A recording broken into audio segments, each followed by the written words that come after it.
Hello à tous et bienvenue dans ce nouvel épisode de podcast.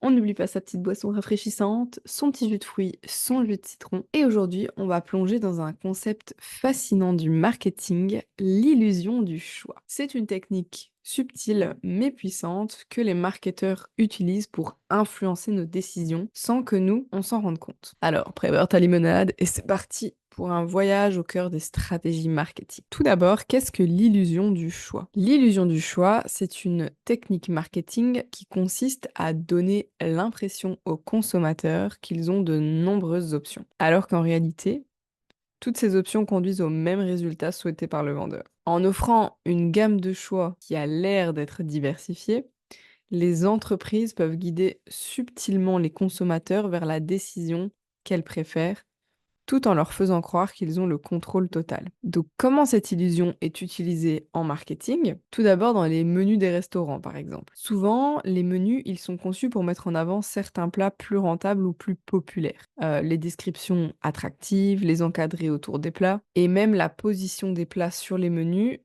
ça peut influencer notre choix sans qu'on s'en rende compte. C'est aussi utilisé dans les packs de produits.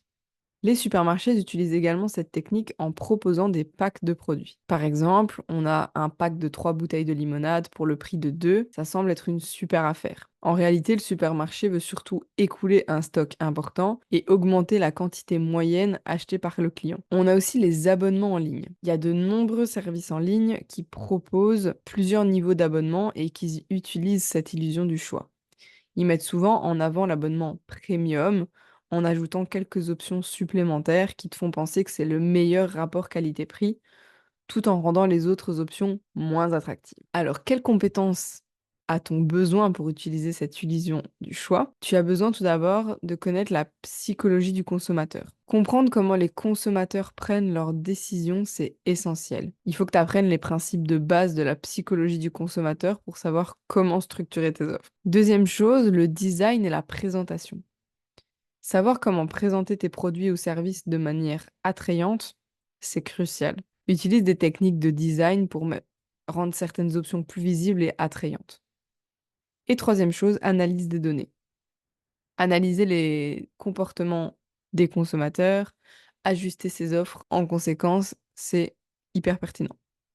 Et tu pourras identifier quelles options sont les plus populaires et pourquoi. Maintenant, il y a des limites à cette illusion du choix et forcément, il y a une question éthique aussi. C'est important de noter que l'illusion du choix, elle doit être utilisée de manière éthique. Tromper les consommateurs ou les manipuler de manière excessive, ça peut nuire à ta réputation et à la confiance de tes clients. Ici, cette technique, elle est plutôt utilisée pour guider et faciliter la décision d'achat en offrant des options plus pertinentes et transparentes. Donc l'illusion du choix, c'est une technique marketing puissante et si elle est bien utilisée, elle peut influencer positivement les décisions d'achat de tes clients. En comprenant et en maîtrisant cette technique, tu vas pouvoir créer des offres attrayantes, magnétiques qui attirent et efficaces tout en restant éthique et transparent. Donc j'espère que cet épisode t'a plu. Si t'as aimé, n'oublie pas de t'abonner, de partager à ceux qui pourraient être intéressés et on se retrouve très vite pour un prochain épisode. Ciao!